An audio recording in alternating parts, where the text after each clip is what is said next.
Hello and welcome to the StopDevaluation podcast. I'm your host and founder of the StopDevaluation movement, Melody Hilton. The heart of this movement is to see the value in all of humanity and live courageous lifestyles of using our power for good instead of harm. We can affect change by choosing validation over judgment, and I hope you'll take your place and make a positive impact in this world.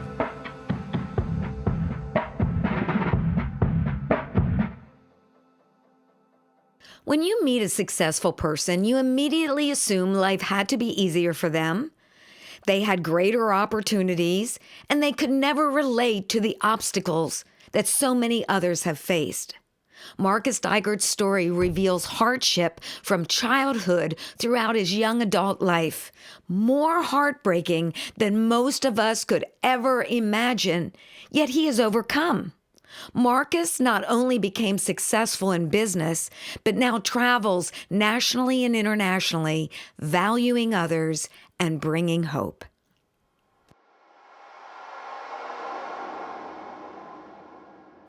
Welcome, everyone, to the StopDevaluation My Story interview with Marcus Dygert. I am so happy to have you here, Marcus.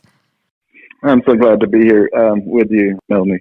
Your life and your story has impacted me. And because I want people to recognize how valuable they are, the fact is so many things have happened to us in our lives that want to scream lies into our thoughts and say that there's something wrong with us, that we are not valuable. And so, Marcus, would you please tell us your story? Definitely. That's so true about a lot of things that come at us. Even in our childhood, will give us a precept sometimes of that we're not who we are supposed to be or who we can be. Our mental state will slow us down. And I experienced that definitely with my childhood and growing up. I grew up in a very broken home, a lot of violence, a lot of alcohol. And then my parents were divorced at a very young age, but my parents were not the most encouraging type people, that's for sure. Using phrases and words, calling the kids dumb or stupid or a nuisance, things like that. Those things will actually attach to your mindset and limit you. And I've seen that because I've seen how my brothers and even some of my sisters have reacted in their upbringing and what has limited them in life. And so I ended up very much a street kid, very much in a lot of trouble all the time, even arrested for crimes at 10 years old, growing into this lifestyle that I was forced into, of course, by birth. But then I just went deeper into it, even to the point where I ended up in foster care through just the brokenness of our home. And I even had a brother that tried to kill us as a family, things like that happen that literally, makes you think, one, is life is full of hate. And then two, there's just nothing out there. There's no hope out there. Yeah. And in foster care, I didn't understand the way a family actually worked. And so I couldn't make it in a foster family, and I was in trouble again. And they had a psychiatrist do an evaluation on me, and the evaluation came back and to my caseworker and me sitting right there. And I can still picture it to this day, even though it doesn't affect me, but it affected me so much then. But the psychiatrist said that I was a career criminal, nothing but a nuisance to society, and never do anything good. That's the word spoken over me. So it completely devalues any hope of a future. It completely destroys your mindset of, well, this is who I am. This is who I'm going to be. I'm nothing but a troublemaker. So many times when I got in trouble, even as a teenager, they said that, you're just living up to who you're going to be. And so that's not a great start, that's for sure. But through different things, through different avenues, one of the biggest ones was forgiveness. I walked through forgiveness with my mother, who dropped me off at a children's shelter at 8 years old and left to California with my sisters. And so that right there was huge, because then you feel like you're not good enough to be even with your mom, so what are you good Yeah. enough to do in life? Mm. Good enough to do every day. So, but when I went through forgiveness with her, something just lifted off of me. Yeah. And I did it over the phone. She was in California, I was in Texas, and something truly lifted off a lot of hatred, a lot of the issues that I was carrying. During that time, it was very common for teenagers to use mama jokes against each other, and that would set me into rage. And so when I went through forgiveness, it completely lifted a lot of that hatred off of me. Yeah. But to also find that my mother was suffering too, Yes. it lifted off a lot off her, and I thankful for that time because it was 6 months later that she was killed in a car wreck in California, and so to be able to go through that before that happened was such a tremendous asset in my life. It allowed me to move into another place to get with my when I turned 17 in the state of Texas, that's you're considered legally adult, and I was living on my own. But I was able to contact my father and work through some things with him that literally lifted some more off of me. And the forgiveness aspect was huge in my mindset changing and being able to understand that I don't have to be those things. I don't have to be what I grew up in. I don't have to be that person that was supposed to be a career criminal and a nuisance to society. Going through that, and even to the point where people would tell me that the person doesn't deserve the forgiveness, especially with my father and some of the things that happened.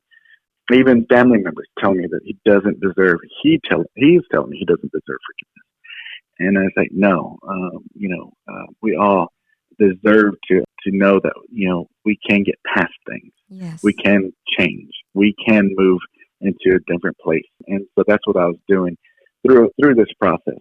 Let me ask And you a so, question, Marcus, because for you to have the courage to do those things and the emotional maturity after all that you experienced, were there individuals that invested into your life, saw your values, saw your potential, spoke something different into your life that helped you change the way you think?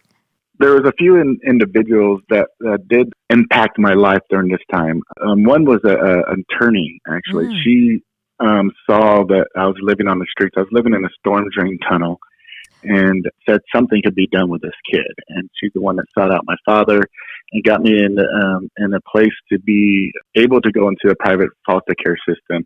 And I ended up, I didn't know, I only know her name. Her name's Pat.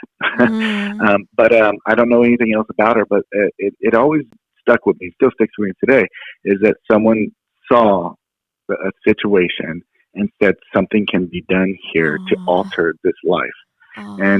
And so there's a choice that was given to me at the age of 13. My father and Pat, and then my brother and I were given the same choice: either stay with my father or and go into foster care. And I chose to go into foster care. My brother chose not to, and that really altered my my course in life, because there's something else. There's a better opportunity. It gave me hope. Even though I had to work through a lot of the turmoil and the emotional stuff to be able to get to a place where I could stand on my own 2 feet and actually be productive, that was the start of it, because someone saw that there's something that could be done to change the path that my life was on. And one of my caseworkers was very instrumental. He was very laid back, but he really saw me as a person. I guess that's the best way to describe it, instead of as a problem. When we see people, instead of see the negative, and we look for a positive, and we bring out that's huge. Just even those times of just sitting and having a meal and just talking about sports or talking about normal things, instead of saying, "Hey, when are you going to correct this? Or are you going to change this?" Those times really impacted me. To feel like you can change, but not knowing how. I didn't know how to go through the forgiveness process, and that came more when I through some friends and some people at church. That really impacted the path that I was on.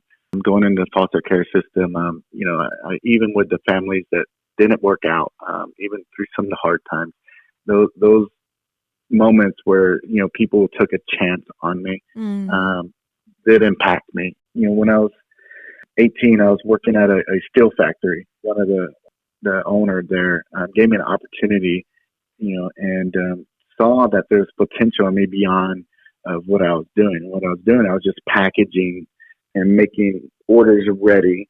But he listened to some of my ideas about making things more efficient, but the owner of the company gave me an opportunity to completely digitize and revamp his whole shipping department. Wow. And at 18 years old, and for him to say, hey, I'm going to give this 18-year-old the ability to do this, getting the opportunity. When you give someone an opportunity, I think it's something rises up in them, Yes. So it did rise up in me, and I did take the entire department there. And it wasn't a small company. It's a company that makes beds for submarines. I mean, has huge government contracts. And I did completely revamp the entire system where they became so efficient they had to buy a couple more buildings. Wow. During the process. And so that right there changed my mindset that, look what I can do, here I was, this street kid, and I just completely changed this entire company. And then I started getting opportunities, of course. That one opportunity is where I think, okay, well, I can actually do stuff. I can actually, I have the mind that I can go to school, I get educated, I can do the things that I thought were impossible. That opportunity right there really changed and put me on a path to become. I ended up, getting opportunities to get in Department of Defense work, get into some high security protocol work, and it was just all stepping stones. Every time there was an opportunity, I rose up to the occasion because I kept on feeling like, well, I could do more.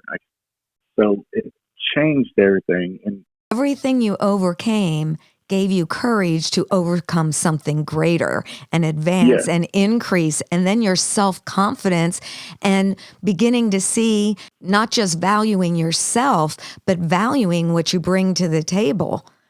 Exactly. And every single one of those opportunities gave me the ability to overcome something in my past and something in my present that also gave me something new in my future. Wow.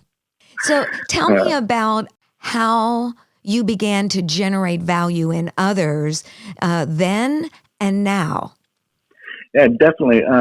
That's one of those things where first when I went into management and into management really early on at 19 years old and managing over people that worked in a company for 15, 20 years, and I'm over them. And at first I lorded over people. I was one of those managers that was like, I'm the boss type person. And that's not very effective. And it's not valuing people. It's not valuing the people that are under you. It causes a lot of strife and friction, but it also it causes issues for the people because you're devaluing them as a position because we have this mindset of when you climb the corporate ladder that you have to step on some underneath you, and that's not true.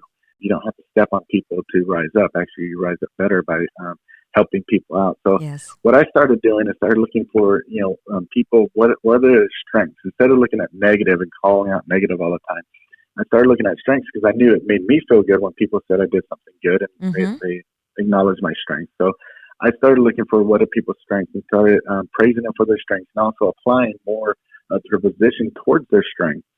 And then, what they're weak at, if I didn't have the other assets of employees around to help support that, I would help support it too.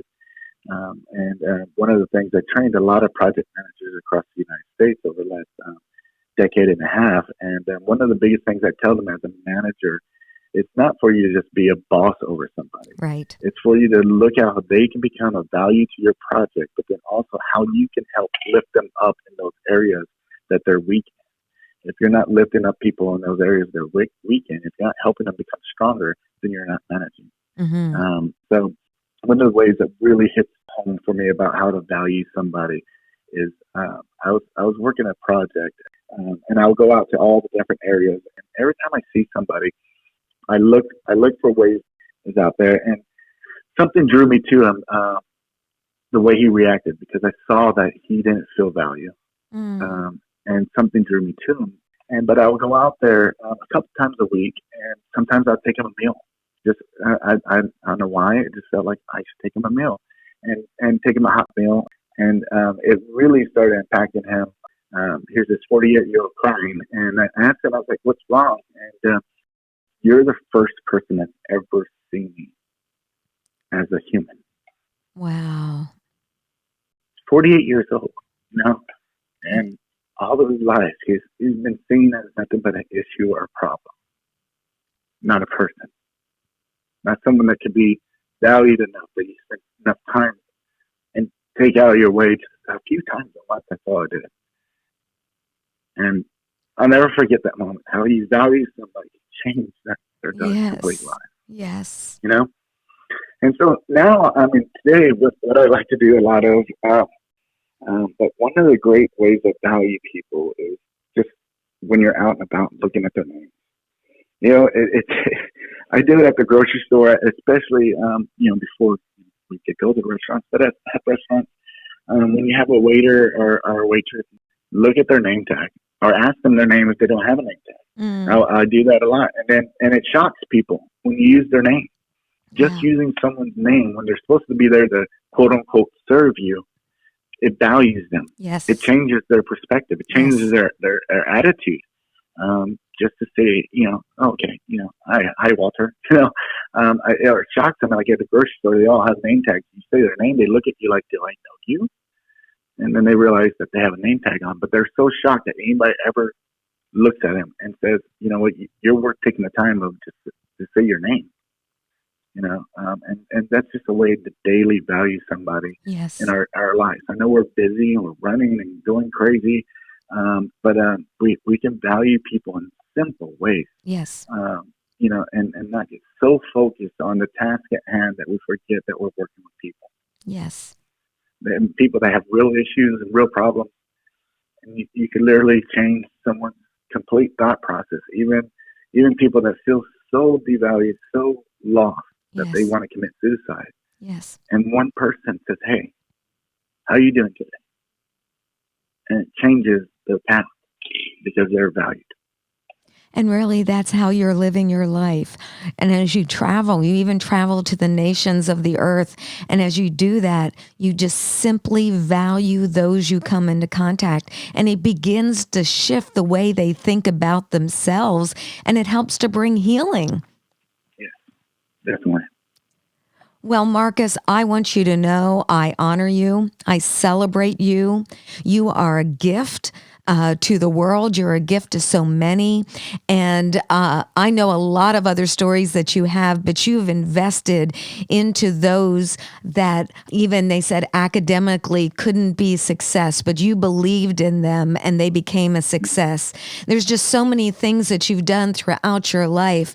But when you've been there, then you can recognize the need that other people carry to be valued as well. Marcus, you are amazing. I love you. I value you. And I am so thankful for your story. Thank you, Dr. Hilton. And I appreciate you more than you know throughout the last few years and everything that you pour in and what you're doing. I love it. Oh, thank you so much. Really appreciate you. I want to thank you for listening and encourage you to become a part of the StopDevaluation movement. Be sure to like and follow #StopDevaluation on social media, subscribe to the YouTube channel, and visit StopDevaluation.com for more information and free resources. You can help spread the movement by sharing with others, leaving a review on Apple Podcasts, and most of all, by living a courageous lifestyle of using your power for good. Go out and value someone today. Your life matters, and you can make the world a better place. One word, one choice, one action of validation at a time.